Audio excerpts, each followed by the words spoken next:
नमस्कार, DD news पर आप देखना शुरू कर चुके हैं हमारा खास प्रोग्राम। इस वक्त मैं हूं लालचंद्र सिंह। अगले 1 घंटे में हम देखेंगे कुछ ऐसी खबरें जिन पर चर्चा जरूरी है, और ये चर्चा हम करेंगे अपने संवाददाताओं और खास मेहमानों के साथ। और आज सबसे पहले बात करेंगे कि उपराष्ट्रपति चुनाव को लेकर जो राजनीतिक हलचल है वो तेज हो गई है, क्योंकि एनडीए की तरफ से तो नाम आ गया है, लेकिन विपक्ष की तरफ से किसका नाम होगा, इस पर सबसे ज्यादा चर्चा है अब, क्योंकि ये एक तरह से सीधा मुकाबला होने वाला है। और इसके बाद आज की खास चर्चा खास मेहमानों के साथ करेंगे कि एसआईआर को लेकर किसको परेशानी है, क्योंकि जैसा सुप्रीम कोर्ट ने कहा तो चुनाव आयोग ने वो लिस्ट जारी कर दी। 65 लाख हटाए गए मतदाताओं के नाम, फिर भी एसआईआर को लेकर परेशानी है। और वोटर अधिकार यात्रा चल रही है बिहार में, तो कितनी प्रासंगिक है ये यात्रा, इन सब पर बात करेंगे, चर्चा करेंगे खास मेहमानों के साथ। और इसके बाद आज एक और मुद्दा, और वो मुद्दा होगा कि क्या कर्नाटक के सिद्धारामैया सरकार के निशाने पर एक और मंदिर आ गया है क्या, क्योंकि एक मंदिर के खिलाफ सरकार की तरफ से गहरी साजिश करने का आरोप बीजेपी लगा रही है। इस पर भी होगी बात, होंगे तमाम सवाल जवाब, लेकिन सबसे पहले इस वक्त की हेडलाइंस। अंतर्राष्ट्रीय अंतरिक्ष स्टेशन पर शुभांशु शुक्ला की उपलब्धियों पर लोकसभा में विशेष चर्चा। जन विश्वास संशोधन बिल भी लोकसभा में पेश, सिलेक्ट कमेटी को भेजा गया ये विधेयक।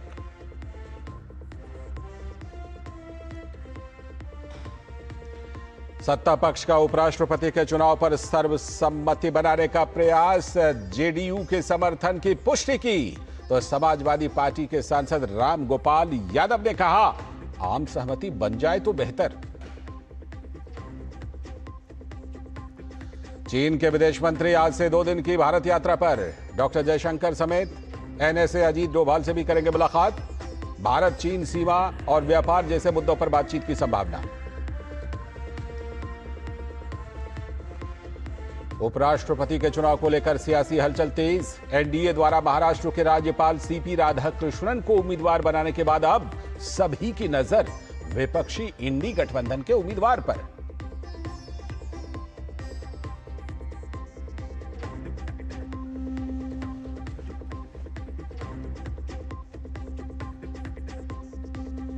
चुनाव आयोग ने बिहार के लिए वोटर ड्राफ्ट लिस्ट को किया सार्वजनिक। लिस्ट में निकाले गए 65 लाख मतदाताओं को बाहर रखने की भी चुनाव आयोग ने दी है वजह। और कर्नाटक की सिद्धारामैया सरकार पर धर्मस्थल मंजुनाथ मंदिर को बदनाम करने का आरोप, तो मंदिर के खिलाफ राज्य सरकार की कथित साजिश पर बीजेपी ने सिद्धारामैया सरकार को घेरा।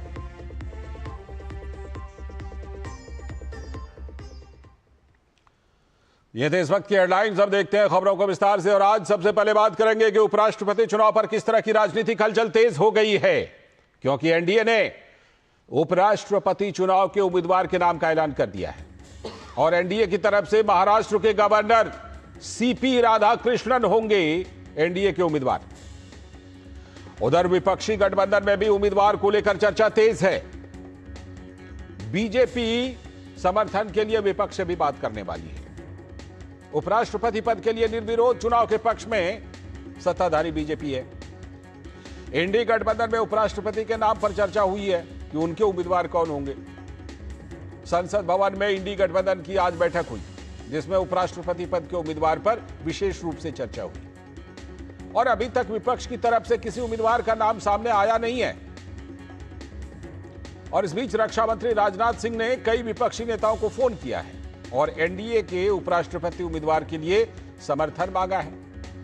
और मीडिया की खबर माने तो राजनाथ सिंह ने कांग्रेस के राष्ट्रीय अध्यक्ष मल्लिकार्जुन खड़गे से भी बात की है और सीपी राधाकृष्णन के लिए समर्थन मांगा है। उपराष्ट्रपति के चुनाव का अगर आंकड़ा देखिए तो 782 कुल सांसद हैं लोकसभा राज्यसभा के मिला के, मतदान के पात्र हैं। इनमें से 542 लोकसभा के और 240 राज्यसभा से। बहुमत के लिए 392 सांसदों की जरूरत पड़ेगी। अभी सरकार के पक्ष में 427 सांसद बताए जा रहे हैं, जबकि विपक्ष के पास 355। इनमें से 133 सांसद अभी अनिर्णित माने जा रहे हैं, जो कि एनडीए उम्मीदवार सीपी राधाकृष्णन के लिए अपना मन बना सकते हैं और उनको समर्थन दे सकते हैं। एनडीए के उपराष्ट्रपति पद के उम्मीदवार और महाराष्ट्र के राज्यपाल सीपी राधाकृष्णन आज महाराष्ट्र के मुख्यमंत्री देवेंद्र फडणवीस से मिले। और दिल्ली के लिए रवाना हों। लेकिन देखना यह भी है कि तमिलनाडु के पिछड़े समाज से आने वाले सीपी राधाकृष्णन को लेकर तमिलनाडु सहित अन्य राज्यों के विपक्षी सांसद अपनी क्या राय बनाते हैं, क्योंकि बीजेपी की तो कोशिश है कि उपराष्ट्रपति के चुनाव में सभी दल उनके समर्थन में ही सहमति बना लें और आम सहमति से यह चुनाव हो जाए।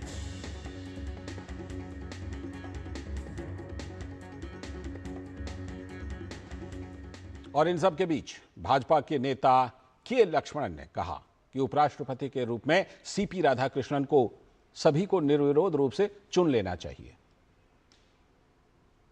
दक्षिण से एक पिछड़ा वर्ग समाज का और सार्वजनिक जीवन में कई पद संभाले और गवर्नर के नाते भी, चाहे झारखंड हो, तेलंगाना हो, पुदुचेरी लेफ्टिनेंट गवर्नर के नाते और महाराष्ट्र का आज राज्यपाल जी है, ये अच्छी शख्सियत है, ये सार्वजनिक पद है।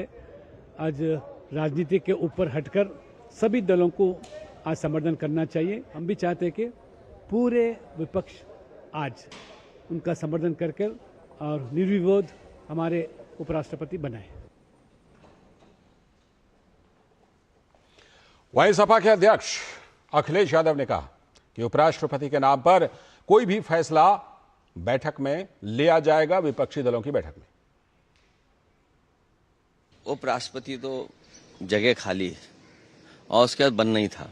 एक उपराष्ट्रपति थे यहाँ, वो कहाँ हैं? नए बन जाएंगे, अच्छी बात है। अभी क्या फैसला लेंगे हम लोग वो अलग बात है, बैठ करके फैसला लेंगे हम लोग भी। लेकिन एक आपको इंटरेस्टिंग बात सुनवाते हैं। शिवसेना उद्धव गुट के नेता संजय राउत ने कहा है कि सीपी राधाकृष्णन एक अच्छे उम्मीदवार हैं। यह महाराष्ट्र के गवर्नर साहब को अनाउंस किया है, सीपी राधाकृष्णन साहब को। मैं ये मानता हूँ कि एक अच्छी पर्सनालिटी है, नॉन कंट्रोवर्शियल है, अनुभव भी उनको बहुत रहा राजनीति का, संगठन का। तो हमारी तरफ से उनको जरूर शुभकामनाएं। और सीपी राधाकृष्णन की मां ने बेटे के उपराष्ट्रपति उम्मीदवार बनाए जाने पर कहा कि भगवान की कृपा से ही ये संभव हो पाया है।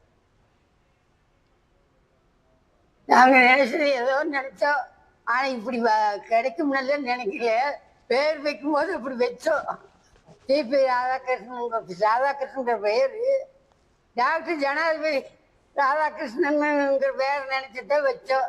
அப்படி ஆவார்னு நினைக்கல. ஆண்டனுடைய அருள் தமிழ்நாட்டுக்கு நம்மளுக்கு இது ஒரு இது கொடுத்துருக்கு।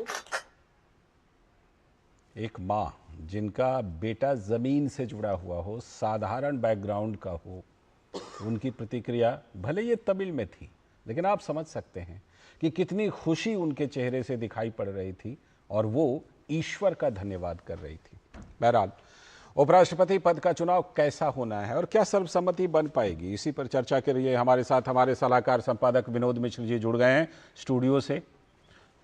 और हम बता दें आपको कि सीपी राधाकृष्णन जो उपराष्ट्रपति पद के उम्मीदवार हैं, उन्होंने प्रधानमंत्री नरेंद्र मोदी से मुलाकात की है। ये तस्वीरें आप वही तस्वीरें देख रहे हैं अपने टेलीविजन स्क्रीन पर। जैसा कि हमने आपको अभी रिपोर्ट में बताया था कि सीपी राधाकृष्णन आज मुंबई से चले दिल्ली के लिए। जब दिल्ली आए तो यहाँ पर इन्होंने प्रधानमंत्री नरेंद्र मोदी से मुलाकात की है। ये वही तस्वीरें आप अपने टेलीविजन स्क्रीन पर देख रहे हैं। सीपी राधाकृष्णन को एनडीए ने उपराष्ट्रपति पद के लिए अपना उम्मीदवार बनाया है और एनडीए की तरफ से, बीजेपी की तरफ से पूरी कोशिश है कि उनके नाम पर बिल्कुल सर्वसम्मति बनाई जाए। कुछ संकेत मिले भी हैं, जैसे अभी संजय राउत की प्रतिक्रिया जो आपने देखी, उससे ये लग रहा है कि शायद हो सकता है कि एक सर्वसम्मति की तरफ उपराष्ट्रपति पद का ये चुनाव जा सकता है, क्योंकि जिस तरह से एक पृष्ठभूमि है सीपी राधाकृष्णन की।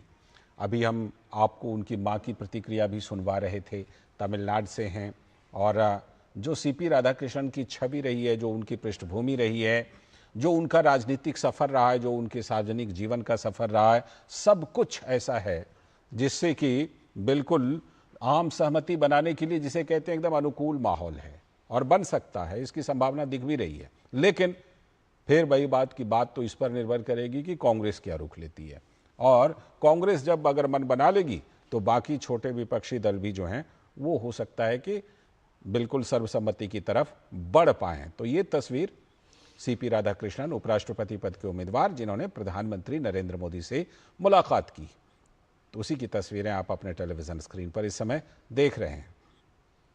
महाराष्ट्र के राज्यपाल सीपी राधाकृष्णन अभी तक हैं, और जाहिर सी बात है कि अब उपराष्ट्रपति के लिए क्योंकि उनको नामांकित किया गया है उम्मीदवार के तौर पर, तो अगर उपराष्ट्रपति बनते हैं तो फिर महाराष्ट्र के राज्यपाल का पद छोड़ेंगे। इसके पहले सीपी राधाकृष्णन झारखंड के राज्यपाल के तौर पर भी काम कर चुके हैं, तेलंगाना के राज्यपाल के तौर पर काम कर चुके हैं।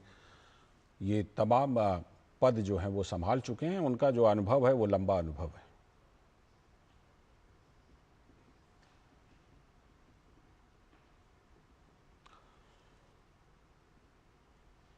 तो सीपी राधाकृष्णन को लेकर क्या कुछ चल रहा है और क्या आम सहमति बन पाएगी, इसी पर बात करने के लिए हमारे संवाददाता राजेश राज हमारे साथ जुड़ रहे हैं, और साथ में स्टूडियो में हमारे सलाहकार संपादक विनोद मिश्र जी भी जुड़े हुए हैं। मैं पहले राजेश के पास चलता हूं। राजेश, आज सीपी राधाकृष्णन जी ने प्रधानमंत्री से मुलाकात की और उनका क्या क्या कार्यक्रम है, क्योंकि ये मैं इसलिए भी जानना चाह रहा हूं क्योंकि आम सहमति की बात चल रही है, तो ऐसे में हो सकता है कि आम सहमति की जब बात चल रही है तो सीपी राधाकृष्णन जी की मुलाकात कुछ विपक्षी नेताओं से भी हो सकती है। ऐसा कोई शेड्यूल वगैरह आपकी जानकारी में? देखिए, जहाँ तक आम सहमति की बात है तो निश्चित तौर पर भारतीय जनता पार्टी की ये कोशिश है कि वो आम सहमति के जरिए उपराष्ट्रपति पद पर जो सीपी राधाकृष्णन को लाने की बात की गई है, जो एनडीए के प्रत्याशी होंगे, उनको आसीन कराने की तैयारी चल रही है। और इसके लिए रक्षा मंत्री राजनाथ सिंह को खास तौर पर बीजेपी ने लगाया है कि उनके संबंध विपक्ष के तमाम नेताओं से भी बहुत मधुर है। लिहाजा भारतीय जनता पार्टी ने राजनाथ सिंह को लगाया है कि राजनाथ सिंह तमाम विपक्षी नेताओं से बातचीत करेंगे। वहीं जो खबर आ रही है कि कांग्रेस अध्यक्ष मल्लिकार्जुन खड़गे के आवास पर भी शाम 5:30 बजे के बाद एक बैठक होनी है, जिसमें उपराष्ट्रपति पद पर विपक्ष की रणनीतियों पर चर्चा होगी। क्या विपक्ष की तरफ से कोई उम्मीदवार होगा, ऐसी भी संभावना छन छन कर सामने आ रही है, क्योंकि भारतीय जनता पार्टी ने जिस तरीके से एक ओबीसी और दूसरा दक्षिण भारत के उम्मीदवार को खड़ा किया है, तो निश्चित तौर पर दक्षिण भारत के सेंटिमेंट को उभारने की कोशिश जो है वो की गई है। तो विपक्ष की तरफ से ये कोशिश है कि वो तमिलनाडु से ही कोई प्रत्याशी खड़ा करें, ताकि दक्षिण भारत के सेंटिमेंट को जहां काटा जा सके, वहीं पर ओबीसी प्रत्याशी के काट में ओबीसी या एससी प्रत्याशी को भी विपक्ष की तरफ से लाने की तैयारी चल रही है, जैसी खबरें आ रही हैं। अब ये देखना होगा कि राजनाथ सिंह विपक्ष के तमाम नेताओं से रायशुमारी करते हैं, बातचीत करते हैं, बीच का रास्ता निकालने की कोशिश करते हैं, और क्या कुछ निकल कर आता है इस पर तमाम लोगों की नजरें टिकी रहेंगी। लेकिन विपक्ष की तरफ से भी उम्मीदवार उतारा जा सकता है। और जहां तक सीपी राधाकृष्णन के कार्यक्रम की बात है, तो आपने देखा कि वो दिल्ली आने के बाद एयरपोर्ट पर ही 2 मंत्री उन्हें रिसीव करने के लिए गए, जो केंद्रीय मंत्री हैं भूपेंद्र यादव और प्रहलाद जोशी। उन्होंने उनको रिसीव किया, प्रधानमंत्री से उनकी मुलाकात हुई है। ये माना जा रहा है कि एनडीए के अन्य नेताओं से भी मुलाकात उनकी हो सकती है, लेकिन विपक्ष के नेताओं से मिलने की जहां तक बात है तो वो अभी कार्यक्रम सामने नहीं आया है। लेकिन तमाम लोगों की नजरें शाम में मल्लिकार्जुन खड़गे के आवास पर होने वाली बैठक पर टिकी रहेंगी कि उस बैठक में क्या कुछ निकल कर आता है। तमिलनाडु से कांग्रेस जो है ड्राइविंग सीट पर नहीं बैठकर अपने सहयोगी को यह पद दे सकती है, जिसमें ये उम्मीद की जा रही है कि डीएमके से कोई प्रत्याशी उतारने की कवायद हो सकती है तमिलनाडु से, ताकि दक्षिण भारत के सेंटिमेंट को काटा जा सके। बिल्कुल, लौटता हूं आपके पास राजेश। हमारे साथ हमारे सलाहकार संपादक विनोद मिश्र जी भी जुड़े। वही सवाल विनोद जी, सबके मन में एक ही सवाल है कि क्या आम सहमति बन पाएगी, या फिर जैसा राजेश कह रहे थे कि दक्षिण भारत से और फिर पृष्ठभूमि देखकर, क्योंकि सीपी राधाकृष्णन ओबीसी वर्ग से आते हैं, तो या तो आम सहमति बनेगी, मोटे तौर पर कांग्रेस के रुख पर ही निर्भर करेगा, या नहीं तो फिर जो राजेश कह रहे हैं उस तरह का कोई फॉर्मूला विपक्ष निकालेगा। कुछ संकेत मिल रहा है क्या? लाल जी, पहले तो आप जो अभी एक साउंड बाइट चलाया है सीपी राधाकृष्णन की मदर माँ का, उसको मैं बताता हूँ कि वो क्या कह रही थी। जरूर बताइए। तो माँ कह रही थी कि जिस दिन ये राधाकृष्णन का जन्म हुआ था, सीपीआर का, उस दिन उनके जन्म के साथ ही उन लोगों ने सीपी, जो पहले सर्वपल्ली राधाकृष्णन वो उपराष्ट्रपति थे, और उन्हीं उपराष्ट्रपति के नाम पर इनका नाम जो है राधा कृष्णन रखा गया था। ओ क्या देखिए संयोग, देखिए क्या है हाँ? ये संयोग देखिए कि वो इसलिए भगवान को शुक्रिया कर रही थी और उस बात को लेके अभिनंदन कर रही थी कि हमने सर्वपल्ली राधाकृष्णन के नाम पे इनका नाम रखा था, सीपीआर रखा था, और आज वही सीपी राधाकृष्णन जो है वो उपराष्ट्रपति होने जा रहे हैं। तो ये बड़ी बात है। इस देश में एक आम आदमी, एक वो आप कह सकते हैं कि उस परिवार से जो एक उतनी बड़ी सोच में शायद ही वो अपने धन्यवाद ईश्वर को ही दे सकता है। और आज सबसे इंपॉर्टेंट चीज है कि जो सीपीआर के नाम से मशहूर हैं सीपी राधाकृष्णन, वो एक बेदाग छवि के लोग हैं और सहमति बनाना, आम सहमति बनाना, ये उनके अपनी एक पर्सनैलिटी का एक हिस्सा है। हम आप जानते होंगे कि डीएमके जब कभी भी एनडीए के अलायंस होता था तमिलनाडु से जी, उसकी भूमिका में सीपीआर की भी भूमिका होती थी और वो सीपी राधाकृष्णन उस समय में बीजेपी के अध्यक्ष होते थे तमिलनाडु में। उससे ज़्यादा आप थोड़ा सा इसको और तरीके से इसको अगर आंकड़े के में गणित में आप जाएं तो जब किसी स्टेट का इस तरह के प्रेसिडेंट और वाइस प्रेसिडेंट में नाम आता है तो उस स्टेट में चाहे वो अपोजिशन के ही गठबंधन में हो, वो वोट करते ही करते हैं। जो आपने देखा कि जिस समय में रामनाथ कोविंद का आया था नाम, तो बिहार के राज्यपाल के हो आके वो यहाँ पे राष्ट्रपति का नाम आया था, तो जेडीयू बीजेपी का अलायंस टूट गया था उस समय में, फिर भी उन्होंने किया था। ममता बनर्जी का आप देखिए, सीपीआई का देखिए, राष्ट्रपति प्रणब मुखर्जी के लिए वोट किया था। तो संजय राउत के बयान को आप संजय राउत के बयान को आप इस तरह से देख सकते हैं कि वो महाराष्ट्र के गवर्नर हैं और महाराष्ट्र के गवर्नर होते ही अगर वो राष्ट्रपति भवन पहुंच रहे हैं तो शिवसेना और दूसरी पार्टी कम से कम इस मौके को नहीं छोड़ेगी। लेकिन क्या इसका विस्तार होगा? या विस्तार इसके साथ ही भी आप देखिए ना कि जो बात अभी राजेश कह रहे थे, मैं उतनी दूरी की बात तो नहीं कह रहा हूं, जिस बैकग्राउंड के हैं, ओबीसी बैकग्राउंड के हैं सीपीआर, उस बैकग्राउंड की एक बड़ी अपनी एक मजबूत स्थिति तमिलनाडु में है जी, और उसके कई सांसद और कई विधायक अभी डीएमके में भी है। तो जो सीपीआर की अपनी एक राजनीतिक छवि है और वो बेदाग छवि है, क्या डीएमके ये रिस्क ले सकता है अगले साल चुनाव के समय में कि वो सीपीआर के कैंडिडेचर का विरोध करे? ऐसा मुश्किल लगता है। रही बात कि राजनाथ सिंह की जो भूमिका है और वो जिस तरह से बात कर रहे हैं, वो अभी मल्लिकार्जुन खड़गे से, मीडिया की खबर बता रहा हूं कि मल्लिकार्जुन खड़गे से भी उन्होंने बात की है, स्टालिन से भी बात की है और दक्षिण के कई नेताओं से बात की है। तो ऐसा लगता है कि सर्वसम्मति की तरफ तो ये जाते हुए दिख रहा है। अगर ना भी जाए तो बीजेपी और एनडीए के पास में इतने वोट हैं, जो 425 वोट लगभग जो आप आंकड़ा बता रहे थे, वो सीपीआर को उपराष्ट्रपति भवन पहुंचाने में शायद कोई दिक्कत नहीं होगी। आपने महाराष्ट्र को भी शामिल कर लिया, तमिलनाडु भी शामिल कर लिया, तो जाहिर सी बात है कि ये तो फिर धीरे धीरे अगर इस तरह शामिल हो जाए तो हो सकता है सर्वसम्मति बन जाए। राजेश, डेटा तो ये कह रहे, आंकड़े तो कह रहे हैं कि सीपीआर को कोई दिक्कत नहीं होगी सीपी राधाकृष्णन जी को वहां तक पहुंचने में। लेकिन एक बड़ा दिलचस्प बात जो विनोद जी ने कही कि देखिए महाराष्ट्र के राज्यपाल हैं, तमिलनाडु उनका मूल निवास स्थान है जहां पर उनका जन्मस्थली है, और तमिलनाडु से मुख्य रूप से रहे, कोयम्बटूर से सांसद रहे हैं बीजेपी के, दो बार सांसद रहे हैं। तो एक राजनीतिक सफर है, एक लंबा सफर है। ऐसे में तमिलनाडु के राजनीतिक दलों का भी समर्थन मिलना जो है उसकी अच्छी खासी संभावना बन रही है। तो क्या ये दो चीजें मिलकर के ये लग रहा है कि हाँ एक सर्वसम्मति की तरफ जा सकते हैं? हाँ, ये संभावना, देखिए सियासत में कुछ भी संभव है। और बिल्कुल ये सही कहा कि जिस तरीके से आपको याद हो कि द्रौपदी मुर्मू जब चुनाव लड़ रही थी उस वक्त आपने देखा कि हेमंत सोरेन जो एनडीए के पार्ट एंड पार्सल नहीं थे, लेकिन हेमंत सोरेन ने ट्राइबल होने के नाते द्रौपदी मुर्मू का समर्थन किया, ममता बनर्जी ने प्रणब मुखर्जी का समर्थन किया, रामनाथ कोविंद का जनता दल यूनाइटेड ने समर्थन किया, और निश्चित तौर पर बिहार के चूंकि वो राज्यपाल थे तो बिहार का पूरा सेंटिमेंट जो था वो उनके साथ था। हाँ, आरजेडी ने निश्चित तौर पर विरोध किया था क्योंकि उनका अपना अलग कंपल्सन है कि वो भारतीय जनता पार्टी के साथ खड़े नजर नहीं आते हैं। तो कहीं ना कहीं स्टेट का जो सवाल है वो जरूर खड़ा होगा। महाराष्ट्र के गवर्नर है, महाराष्ट्र की तमाम पार्टियां समर्थन कर सकती हैं, और तमिलनाडु का जो इक्वेशन आपने बताया कि ओबीसी समाज से आते हैं, डीएमके का वोट बैंक भी उसी समुदाय से आता है, तो निश्चित तौर पर डीएमके के लिए दुविधा की स्थिति जरूर होगी।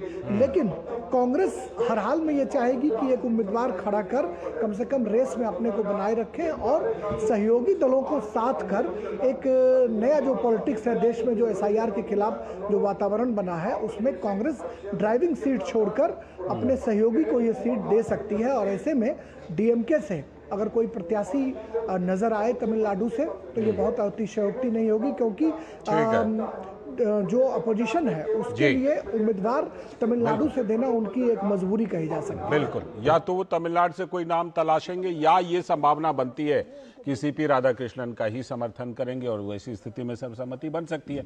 शुक्रिया, बहुत बहुत शुक्रिया राजेश जुड़ने के लिए। और विनोद जी आप बने रहिएगा, क्योंकि अभी हम एक खास चर्चा भी करने वाले हैं एसआईआर को लेकर के। एसआईआर पर क्या कुछ हो रहा है, चुनाव आयोग ने तो अब लिस्ट भी दे दी 65 लाख लोगों की, जैसा सुप्रीम कोर्ट ने बोला था। फिर भी ये वोटर अधिकार यात्रा किस लिए, इसकी क्या प्रासंगिकता है, करेंगे इस पर बात। खास चर्चा, अभी वक्त है एक ब्रेक का।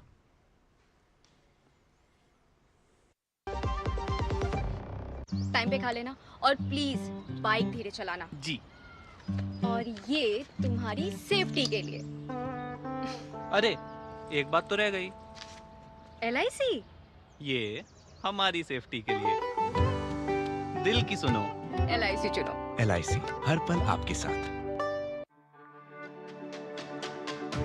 मेरी पसंद, मेरी पसंद, मेरी पसंद, मेरी पसंद, हमारी पसंद। हम सबकी पसंद। मजबूत देश का मजबूत सरिया हो गया स्टील। स्वागत है ब्रेक के बाद। डीडी न्यूज पर आप देख रहे हैं इस वक्त, और जैसा कि ब्रेक पर जाने से पहले बताया था, अब बारी आ गई है खास मेहमानों के साथ खास चर्चा की। और वो चर्चा आज हम करने वाले हैं कि एसआईआर से ये परेशानी क्यों, और फिर उसी आधार पर वोटर अधिकार यात्रा। जबकि एसआईआर पर सुप्रीम कोर्ट में सुनवाई हो रही है, सुप्रीम कोर्ट जो कुछ कह रहा है वो सब कुछ हो रहा है। एसआईआर के तहत ड्राफ्ट वोटर लिस्ट, बिहार का जो ड्राफ्ट वोटर लिस्ट है उससे 65 लाख वोटर के नाम हटाए गए थे, और अगस्त में सभी राजनीतिक दलों को यह ड्राफ्ट वोटर लिस्ट दे दी गई थी। तो जिलाधिकारियों के वेबसाइट पर ड्राफ्ट वोटर लिस्ट उपलब्ध करवा दी गई है। चुनाव कार्यालय में भी ड्राफ्ट वोटर लिस्ट चिपका दिए गए हैं। और अभी यह पूरा महीना है कि जिनके जो मतदाता सच में हैं, जेन्युइन हैं और छूट गए हैं, वो वोटर लिस्ट में अपना नाम जुड़वा सकते हैं। लेकिन इन सब के बावजूद, और अब तो सुप्रीम कोर्ट के कहने पर 65 लाख लोगों के नाम भी जारी हो गए हैं जिनका नाम काटे गए, वजह के साथ कि क्यों उनको हटाया है। सुप्रीम कोर्ट ने कहा था, चुनाव आयोग ने जारी कर दी। लेकिन विपक्ष का वोट चोरी का जो आरोप है वो बदस्तूर जारी है, एक नैरेटिव बनाने की कोशिश। विपक्षी सदस्यों ने हंगामा भी किया संसद में भी। विपक्ष चुनाव आयोग से संतुष्ट नहीं है।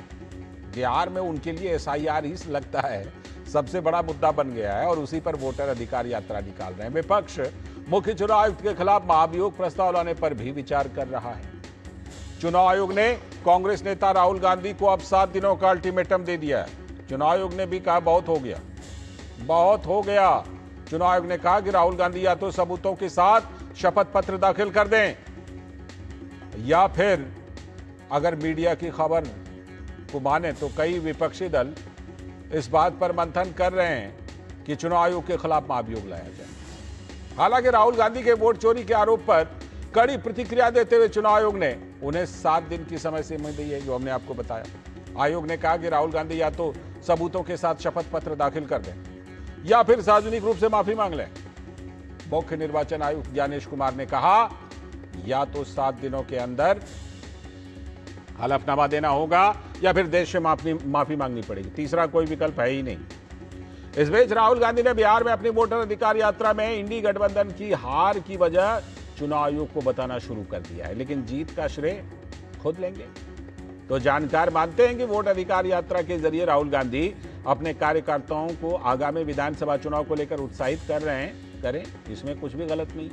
पिछले 35 साल से बिहार में हाशिए पर कांग्रेस पहुंच चुकी है, तो इस यात्रा से अपनी जमीन तैयार कर रही है। अब ये अलग बात है कि एनडीए सरकार को घेरने के बजाय राहुल गांधी सीधे चुनाव आयोग पर ही निशाना साध रहे हैं। यानी मैच से पहले ही रेफरी पर सवाल उठा दो और मैदान में उतर भी जाओ। ये दोनों कैसे चलेगा?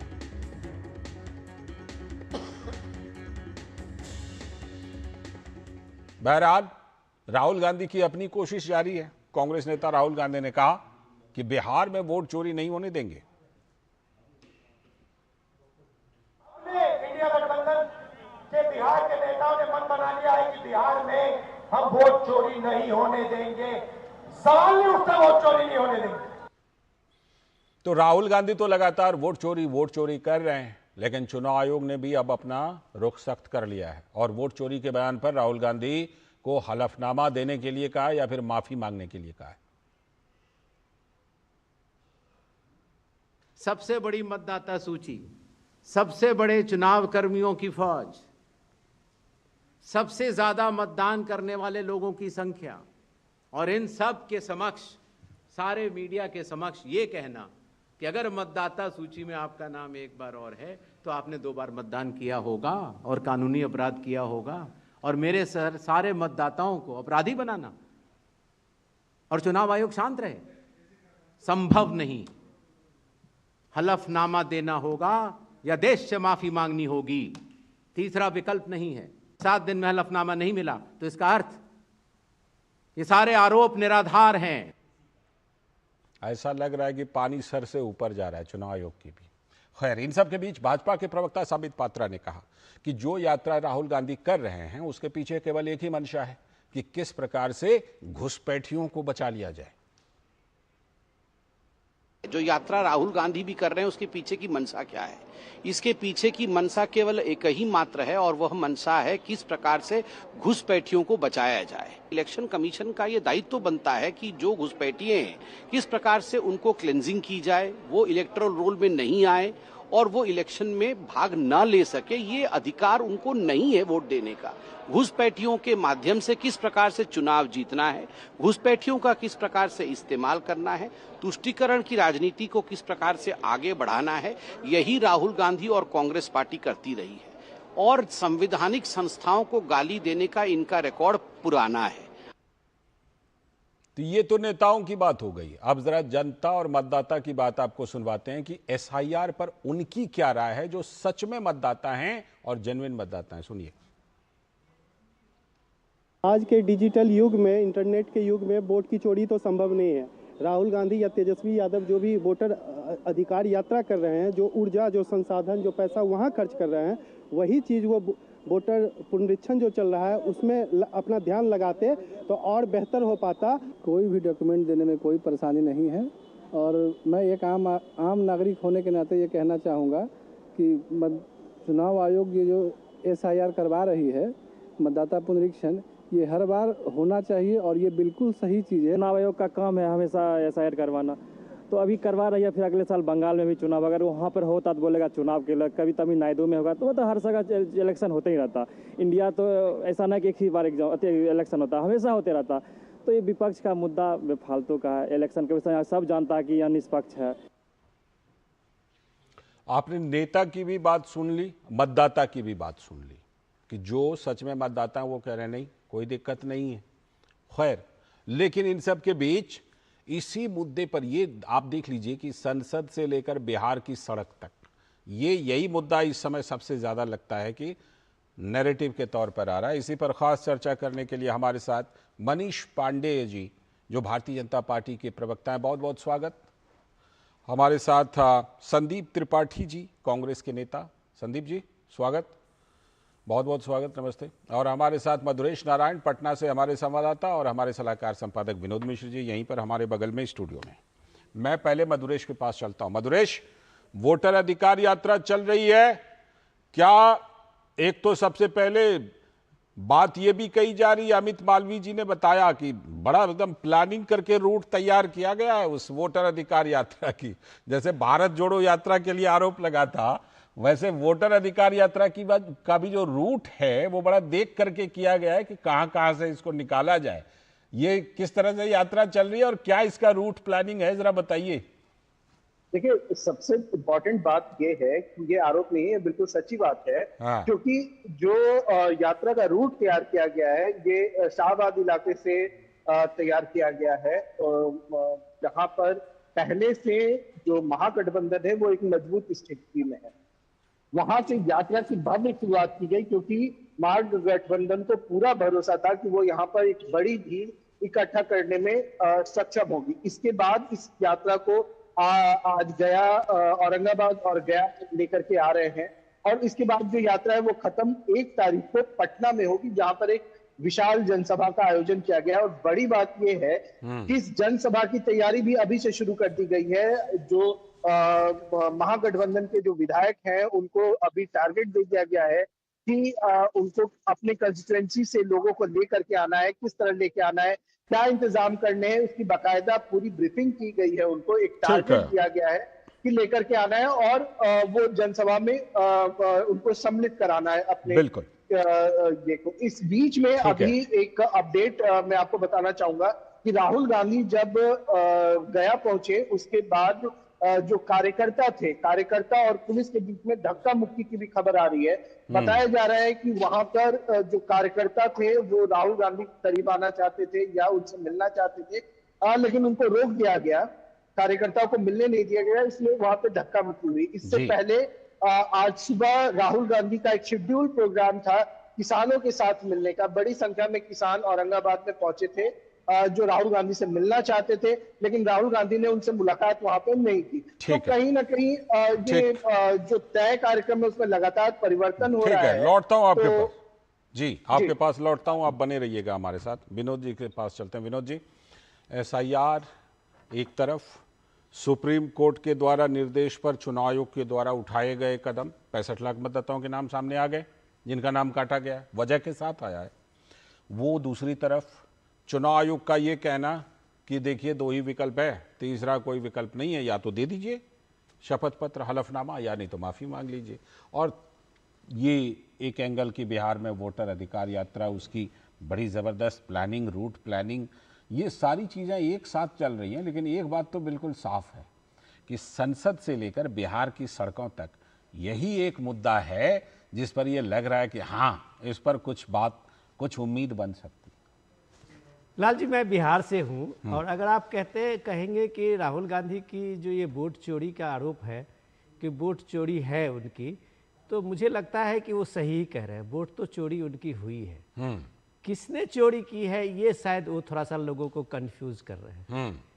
अगर आप देखिए, आप भी अगर इस बात को देख रहे होंगे कि 90 तक वही कांग्रेस पार्टी थी कि जो 2/3 मेजोरिटी से सरकार बनाती थी, कांग्रेस की सरकार बनाती थी। हम लोगों ने देखा है जब तक वहां एजुकेशन कर रहे थे, कांग्रेस की सरकार होती थी। और वो कांग्रेस आते आते आज बिहार में 1% 2% वोट शेयर में रह गई है। तो कांग्रेस की वोट किसने चोरी की ये शायद राहुल गांधी लोगों को नहीं बता रहे। कांग्रेस की वोट सीधे सीधे उनके अलायंस, जिनको सपोर्ट करते रहे इतने सालों तक, उनके कांग्रेस की वोट को सीधे सीधे डाका डाल दिया। आज कांग्रेस का नाम लेने वाला कोई नहीं है, ये बात राहुल गांधी नहीं बता रहे हैं। लेकिन अगर वो चुनाव आयोग पे सीधे प्रहार कर रहे हैं, चुनाव आयोग पे सीधे निशाना बना रहे हैं, तो मुझे इसमें कोई भ्रम नहीं है कि आप एनडीए के 15-20 साल का लगभग नीतीश कुमार का वो शासन है, उसके एंटी इनकम्बेंसी को मुद्दा बनाने के बजाय अगर महागठबंधन चुनाव आयोग को बड़ा मुद्दा बना रहा है, SIR का बड़ा मुद्दा बना रहा है, तो दाल में काला नहीं, पूरा दाल ही काली है। पूरी दाल काली है। संदीप त्रिपाठी जी, चुनाव आयोग ने साफ तौर पर कहा है भाई कि कोई तीसरा विकल्प नहीं है, 2 में से एक चीज कर लीजिए। अगर आपके पास सबूत है तो हलफनामा दे दीजिए, अगर सबूत नहीं है तो बोल दीजिए कि गलती से बोल दिया, माफी मांग लीजिए। तीसरा कोई विकल्प नहीं है। कांग्रेस पार्टी कौन सा विकल्प चुनेगी संदीप जी? ने सर आपके चैनल पर पहले भी कहा था कि चुनाव आयोग में अगर हिम्मत हो, राहुल गांधी जी को लग रहा है कि उनको लगता है कि उनकी छवि धूमिल कर रहे हैं झूठ के आधार पे, तो मुकदमा करें ना। ये गीदड़ भपकी से नहीं डरेंगे। इस पे एक बार शायरी कहना चाहता हूँ सर कि कलम से खेलोगे तो सच्चाई लिखी जाएगी, राह रोकोगे तो आंधी भी उठाई जाएगी। अच्छा। राहुल जी की आवाज को दबाना आसान नहीं है। राहुल जी की आवाज को दबाना आसान नहीं है। चुनाव आयोग तेरी हद बताई भी गई है, फिर आगे भी बताई जाएगी।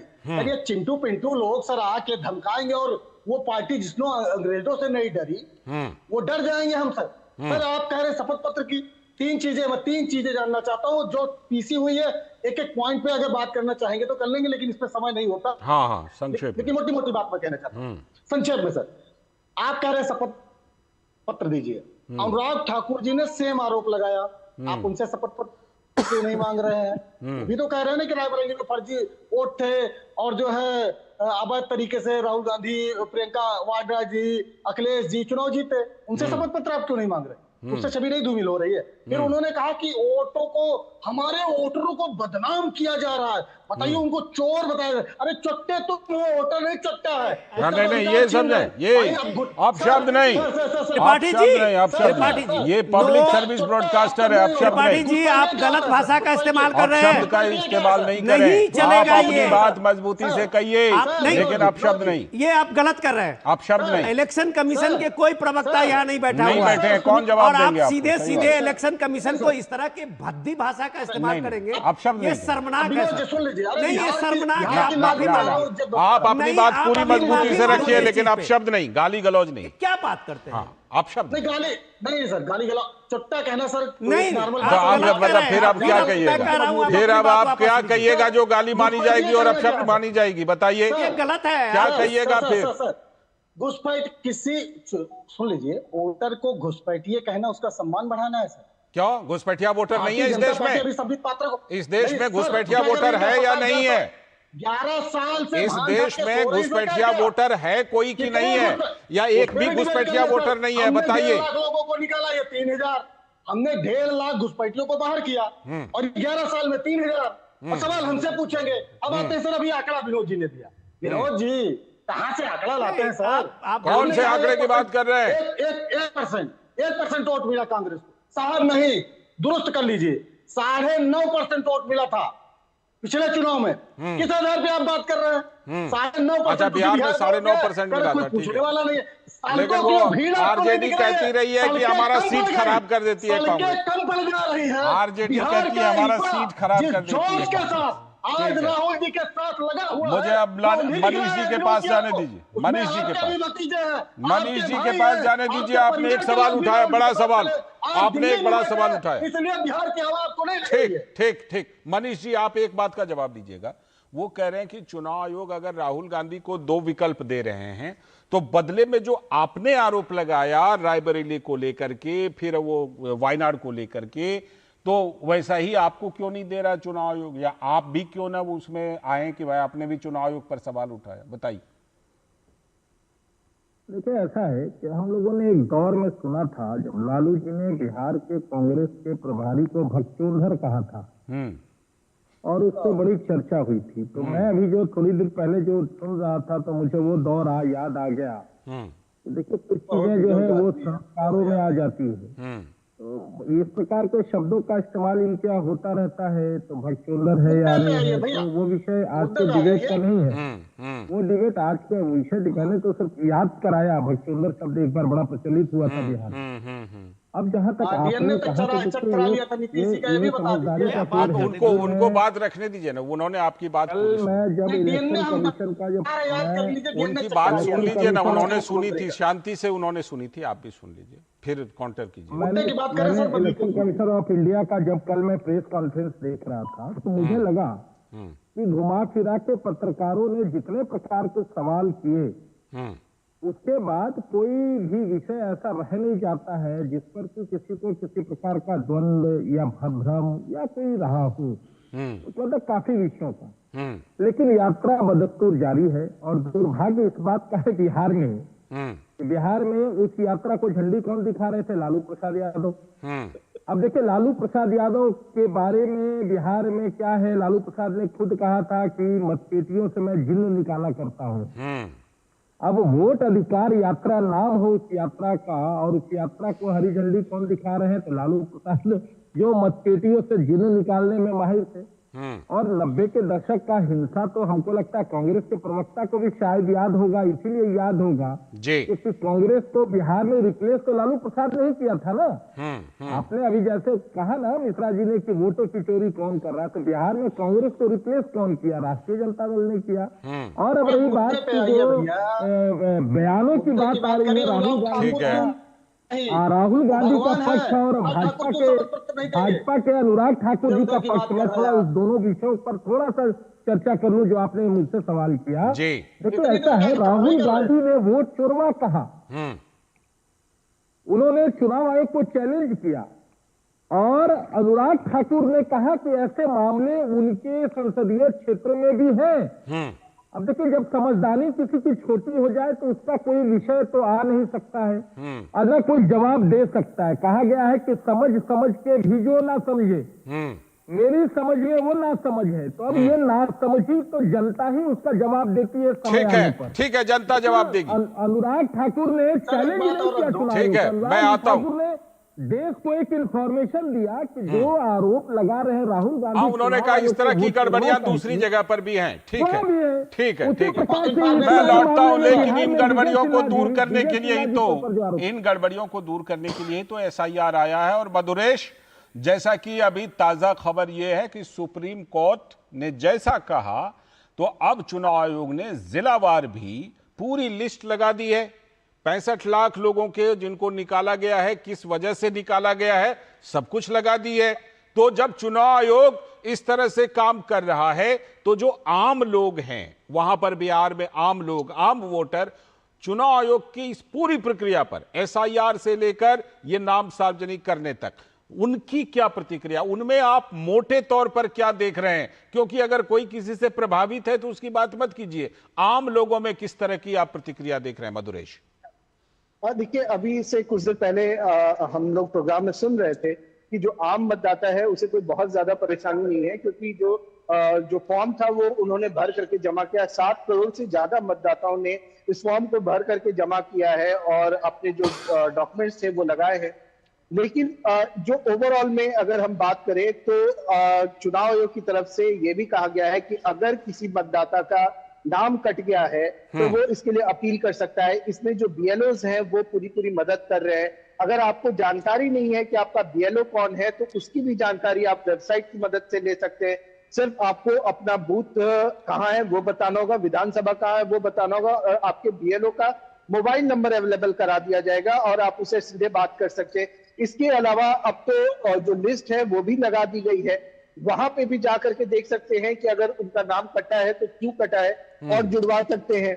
इसको लेकर के पूरे बिहार में एक मेगा ड्राइव ऑलरेडी 2 अगस्त से चलाया जा रहा है, जो कि 31 अगस्त तक चलता रहेगा। और इसी के साथ में जो नए मतदाता है उनको भी जोड़ने का अभियान चलाया जा रहा है। अगर किसी व्यक्ति के नाम में, एज में या पते में कोई गड़बड़ी है तो चुनाव आयोग ने पहले ही कहा है कि वो फॉर्म भर करके उसको करेक्शन करा सकता है। ठीक है, मैं विनोद जी के पास चलता हूं। विनोद जी, आपने देखा ये पूरी प्रक्रिया, मधुरेश ने भी हमें अपडेट दी, लेकिन फिर भी आपत्ति है। और दूसरी तरफ वोटर अधिकार यात्रा निकालने का लंबा चौड़ा प्लान भी है। ये सब एक साथ कैसे चलेगी?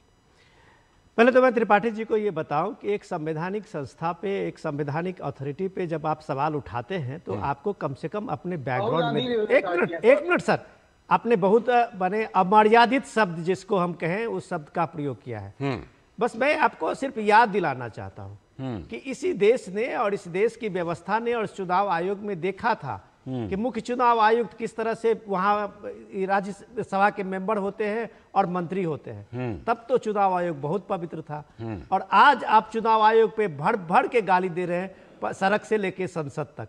सवाल इससे ज्यादा इंपॉर्टेंट है कि आखिर SIR की जरूरत क्यों पड़ी है। आखिर बिहार में SIR के करवाने के लिए चुनाव आयोग का अपना कर्तव्य पालन करना एक क्यों सबसे बड़ी चीज चुनौती है। इसलिए चुनौती है कि आप जैसे लोग जब सवाल उठाते हैं और कई पोलिंग स्टेशन के बारे में, कर्नाटक के बारे में कि ये बम आज गिरेगा, वहां आप एटम बम चलाते हैं और आते आते आपके पास कोई सबूत नहीं होता है। तो चुनाव आयोग ने साफ तौर से आपको कहा है, जब आपने अगर ध्यान से सुना होगा, कि आप अगर 1.5 लाख फर्जी जिसको आप मतदाता बताते हैं जी, और जब आप कहते हैं कि एक आदमी ने कई वोट किया है, तो बगैर शपथ पत्र के कैसे 1.5 लाख लोगों को किसी DM ऑफिस में बुला ले। कैसे आपके सिर्फ आरोप को मान के और चुनाव आयोग सारे 1.5 लाख लोगों को बुला सही ले कि बात है, तुम मौजूदा फर्जी जो हो। प्रावधान है तो उसी के चुनाव मुताबिक आयोग है। कह रहा है कि हमें अपने मतदाता पे अभिमान है, ठीक है, हम अपने मतदाता को फर्जी ठीक। नहीं कह सकते। ठीक है। और अगर आपके पास सबूत है तो आप चुनाव आयोग को शपथ पत्र देके बताइए कि ये मतदाता ठीक। आपका फर्जी है, ठीक। लेकिन आप नहीं बताएंगे। संदीप जी। रही इसीलिए मैं कह रहा हूं कि थोड़े धैर्य सुनिए, आप तर्कों से बात कीजिए। चुनाव आयोग ने आपके हर शिकायतों का चीजों का जवाब दिया है। 1.5 लाख से ज्यादा आपके बीएलए हैं वहां पे बिहार में, और आपके वो पूरे एक महागठबंधन दिन में। का उन्होंने डेटा दिया है आज कि अगर कोई चुनाव शिकायत आयोग नहीं ने पब्लिश किया है वो सारे जिनको हटाया ठीक है है। 65 लाख में, ठीक है। आप ढूंढ के घर से निकाल सकते ठीक। हैं कि ये भाई ये जिंदा है, बिल्कुल। जिसको आप मृत घोषित किए हुए हैं। और इस तरह के ये आप 15 नाम दिखा आप नहीं दे रहे हैं, दीजिए लोगों सुप्रीम को कोर्ट में। वोट चोर सुप्रीम बताया जा कोर्ट रहा ने है। भी चैलेंज दिया है कि 15 नाम दे दीजिए इस तरह का। फिलहाल 3 पॉइंट इस समय सीधे राज्यसभा लिए चलते हैं। सर्बानंद सोनोवाल केंद्रीय मंत्री इस समय संबोधित कर रहे हैं। सीधे राज्यसभा चलते हैं। सफलता प्राप्त की है, इसके लिए हर पल हम चाहते हैं कि हमारी कृतज्ञता हमारे प्रधानमंत्री जी के लिए हमेशा रहे, क्योंकि देशवासियों ने भी ये देखा है कैसे अगर सही नीति और सही अगर नेता और सही नियत अगर एक साथ मिल जाए तो सब कुछ संभव हो सकता है। तो आज परम आदरणीय प्रधानमंत्री जी ने 11 साल में जैसे नेतृत्व दी है, इसकी वजह से आज देश की हर वर्गों को सामाजिक सुरक्षा मिली है, अर्थव्यवस्था को मजबूत बनाने के लिए सबको सुनहरा मौका मिला है और सबको इज्जत से जीने का एक शक्तिशाली माहौल दी गई है।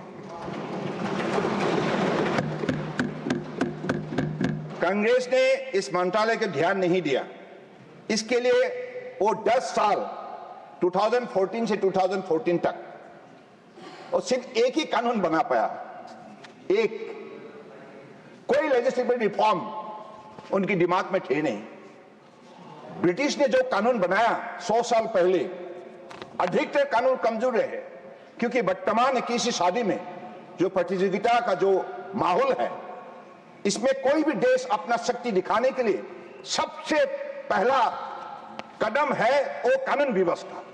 अगर कानून व्यवस्था मॉडर्न और कॉम्पिटिटिव बने, इफेक्टिव बने, बिजनेस फ्रेंडली बने, इको फ्रेंडली बने, पीपुल्स फ्रेंडली बने, तब जाके इस कानून के जरिए हम देश को आगे बढ़ा सकते हैं। और इसी भावना शक्ति से परम आदरणीय प्रधानमंत्री जी ने के कार्यकाल में उनके निर्देश के मुताबिक हम लोगों ने पिछले 11 साल में 11 कानून हमने यहां लाए, नए रूप से लाए। This has brought to this August House after going through wider consultation with all the coastal states and also the other stakeholders, user of the ports, exporter, importer, all the connected stakeholders. So this is the power of the vision of our Honorable Prime Minister. मैं ये भी बताना चाहता हूं क्या क्या कानून हम लोगों ने लाया। नई legislation, national waterways act 2016, the Admiralty Jurisdiction and Settlement of Maritime Claims Act 2017, the Recycling of Ship Act 2019, Inland Vessel Act 2021, Marine Aids Navigation Act 2021, Major Port Authorities Act 2021, the Bill of Lading Bill 2025, the Carriage of Goods by Sea Bill 2025, the Coastal Shipping Bill 2025, the Merchant Shipping Bill 2025, or up Indian Port Bill 2025. This is a power of reforms. This is true, which we are going to make India one of the leading maritime nations in the world under the dynamic leadership of our Honorable Prime Minister Narendra Modi ji. तो इसलिए आज मैं विशेष रूप से हमारे परम आदरणीय सांसद राम भाई मोकारिया जी, गोला बाबूराव जी, सुलाटा देवजी, डॉक्टर एम थम्बुराय जी, धैसल मोहन पाटिल जी, रेखा शर्मा जी, सुनेत्रा अजित पवार जी, शामधो शरण पटेल जी, वीरेंद्र प्रसाद वैश्य जी, मास्टर राव आजब बिढ़ा जी, मयंक कुमार नायक जी, रविचंद्र बादीराजू जी, मिथिलेश कुमार जी, कर्नल प्रकाश जी और हमारे प्रफुल्ल पटेल जी। आप लोगों ने आज इस डिबेट पे भाग ली और आपकी मीनिंगफुल कंट्रीब्यूशन आपने दी है और you have made this particular business very meaningful, not only for the house, for the entire country. Because Indian ports are the gateway of growth. Ports through which we could connect the world. I have always been saying, water is the wisdom, water is the wealth, water is the weather, water is the world. So this is the power of water. Without water, we cannot achieve anything. Because since the time of human civilization, it was the mode of waterways through which from one part to the other parts, the civilization, the society got connected, and through different means, and also to have better interactive session on religion, cultures, and trading, etc., etc. I believe this is the power of waterways. And सीधा प्रसारण राज्यसभा से देख रहे थे। केंद्रीय मंत्री सर्बानंद सोनोवाल भारतीय पत्तन विधेयक 2025 पर चर्चा का जवाब दे रहे थे और अब ये पारित भी हो सकता है। अब सीधे चलते हैं कर्नाटक से जुड़ी एक बड़ी खबर पर। कर्नाटक सरकार के निशाने पर एक और मंदिर आ गया है। दरअसल कर्नाटक की सिद्धारमैया सरकार पर धर्मस्थल मंदिर को बदनाम करने का गंभीर आरोप लगा है। मंदिर के खिलाफ राज्य सरकार के बेबुनियाद जो साजिश है, आरोप है, उस पर विपक्षी बीजेपी ने सिद्धारमैया सरकार को घेरा है। बीजेपी ने विधानसभा में सरकार से इस मामले पर आई एसआईटी रिपोर्ट पर जवाब मांग लिया है। कर्नाटक बीजेपी के अध्यक्ष बीवाई विजयेंद्र ने मुख्यमंत्री सिद्धारमैया से माफी मांगने की मांग की है। दरअसल धर्मस्थल मंजुनाथ मंदिर के खिलाफ बदनामी अभियान की अनुमति देने के लिए उन्होंने कहा कि मुख्यमंत्री को माफी मांगनी चाहिए। धर्मस्थल मंदिर और उसके प्रशासकों की प्रतिष्ठा को धूमिल करने की यह साजिश जो है उसको उजागर किया जाए, विजयेंद्र ने मांग की। और सरकार को उन लोगों के खिलाफ जांच करनी चाहिए जो श्री क्षेत्र धर्मस्थल को बदनाम कर रहे थे, ये बीजेपी नेता सीटी रवि ने कहा है। और इतना ही नहीं, देखिए उप मुख्यमंत्री जो सिद्धारमैया सरकार में है, डीके शिव कुमार ने भी कहा कि इतने प्रतिष्ठित मंदिर के खिलाफ इस तरह का अफवाह नहीं फैलाया जाना चाहिए था।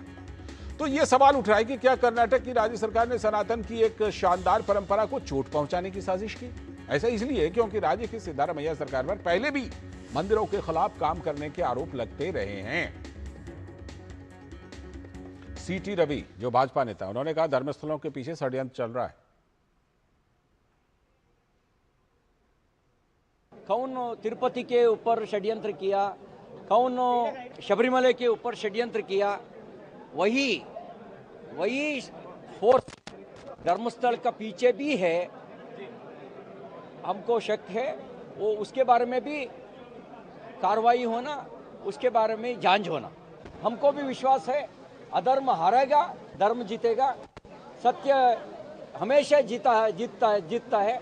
इस धर्मस्थल का विषय के बारे में भी सत्य जीतेगा। बेंगलुरु से जुड़ रही हमारी संवाददाता ज्योति इस खबर पर। ज्योति, वैसे तो सिद्धारमैया सरकार पर पहले भी इस तरह के आरोप लगते रहे मंदिरों के खिलाफ साजिश करने के और काम करने के, लेकिन ये जो मामला है इसमें आखिर क्या ऐसा है जिससे बीजेपी इतना हमलावर है? लालचंद धर्मस्थल एक ऐसा क्षेत्र है कि यहाँ पे रोज लाखों या करोड़ों भक्त वहां पे आते हैं, श्रद्धा के केंद्र है। लेकिन आजकल धर्मस्थल सुर्खियों में बना है, यहाँ पे लाशें मिल रही है, सीरीज ऑफ मर्डर हो चुका है।